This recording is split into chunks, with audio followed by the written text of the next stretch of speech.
All right, so let's get into the next story. It's a lot of JJ content today. There's a lot of JJ content. It's way more than I thought there would be. I'm actually kind of surprised, to be fair. Kind of surprised there's all sorts of JJ stuff. Okay, let's talk about test screenings. All right, we're gonna quickly just actually hold on. We're just gonna move that out. There we go. So, test screenings and Star Wars have been this massive, massive, massive, massive debate, right?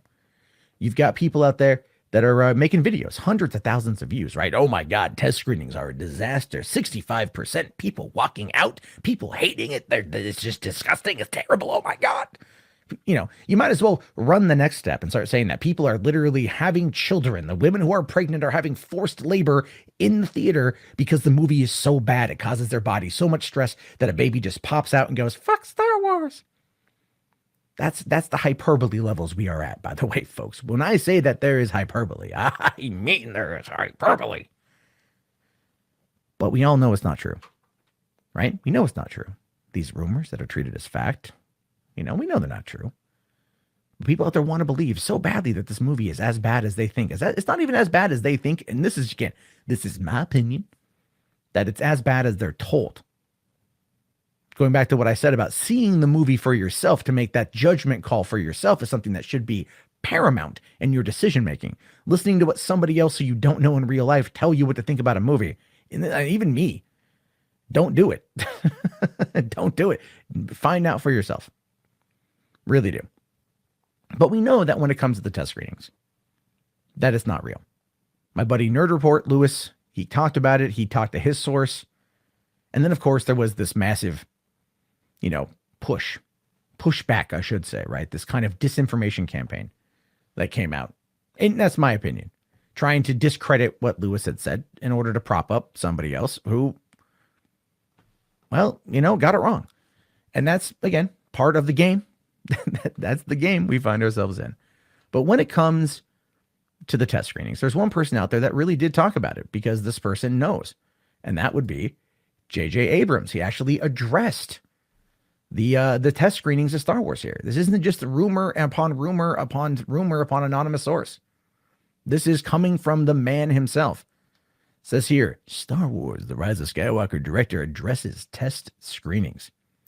All right, so earlier this month, multiple rumors have gone around about George Lucas allegedly being in to fix the disastrous test screening of The Rise of Skywalker. Some sources claim that there are now 3 cuts of the movie, but none of these have ever been confirmed, ... until now. Director J.J. Abrams recently sat down with Esquire to talk about episode 9, as well as the massive popularity of The Mandalorian's Baby Yoda. That's right, Baby Yoda, GOAT, greatest of all time. At one point in the interview, the outlet asked Abrams if he'd seen the finished product yet, to which the director responded, sure, I mean, the final? No. He went on to say, here he added, I've not even got to see the final product.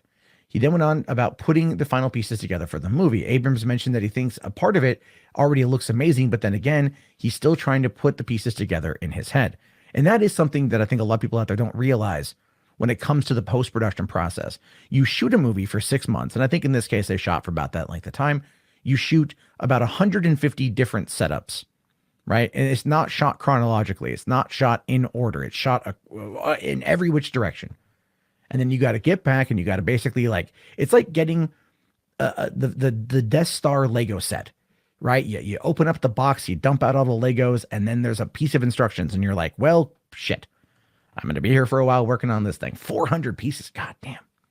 That's kind of what this is.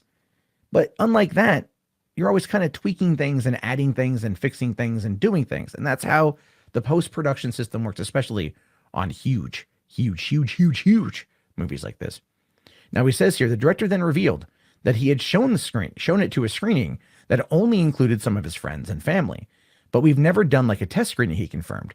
This suggests that previous reports and sources who claim so are actually false. Well, I wouldn't say it suggests. I would go as far as to say that it outright confirms that the test screenings, the videos out there, the rumors, the leaks, the disastrous test screening, people walking out, having terrible convulsions. Oh my God, uncontrolled vomiting on the sidewalks. The movie was so bad, it caused the person to literally die. Because that's, again, the hyperbole levels that we are at. Scanners levels, head exploding, that kind of crap. That's where we're at. That's where we find ourselves. But no, it's not true. They showed it to friends of theirs. Kathleen Kennedy confirmed this. JJ confirmed this. Obviously, they're not having traditional test screenings where the people would get a card and then they would weigh the pros and cons of what people said. That's not happening here. Now, on the other hand, when asked if George Lucas had seen the final film, Abrams said that Lucas sees them fully. But for now, Abrams is still looking forward to hearing from him. That being said, he's confident about being able to add the feeling of having a central story in The Rise of Skywalker, saying, "I could not be more proud of this work and this cast and crew have done." I mean, think about that for a second, right? What you have here is a director saying, no, these reports of these test screenings where people were having uncontrollable bouts of bodily fluids bursting forth from their body like a scene from Alien. Not true. None of it's true. The multiple cut, the Bob Iger cut, the Kennedy cut, the George Lucas cut. What is this crap? We know that it's not true. I talked about this a couple of weeks ago. It's not true. I think now we can put that one to bed. But it's good to have JJ himself actually address it. It is. It is good to have JJ address certain things. Now, look, we don't need JJ or Kathleen Kennedy or Lucasfilm to come out and address like every single rumor, because of course that's going to take up too much of their damn time. It really, really, really is. It's going to take up way too much of their damn time, and we all know it. They got a movie to make. They got a movie to finish. They got less than a month to go.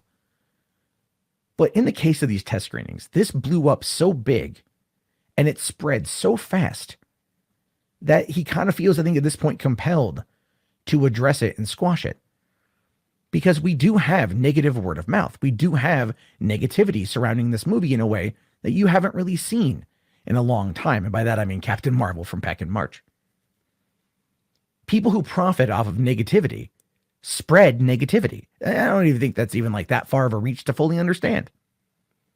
So when the concept is negativity, and when you even go and look at David F. Sandberg, the director of Shazam, and his video about test screens, which doesn't even apply to this situation, but just in general, it's a good rule of thumb to know what he's talking about, which essentially is they double test, they A/B test cuts of the film with different audiences. So you can't trust test screenings and reports coming out of test screenings because you're not getting to see the final cut, either one.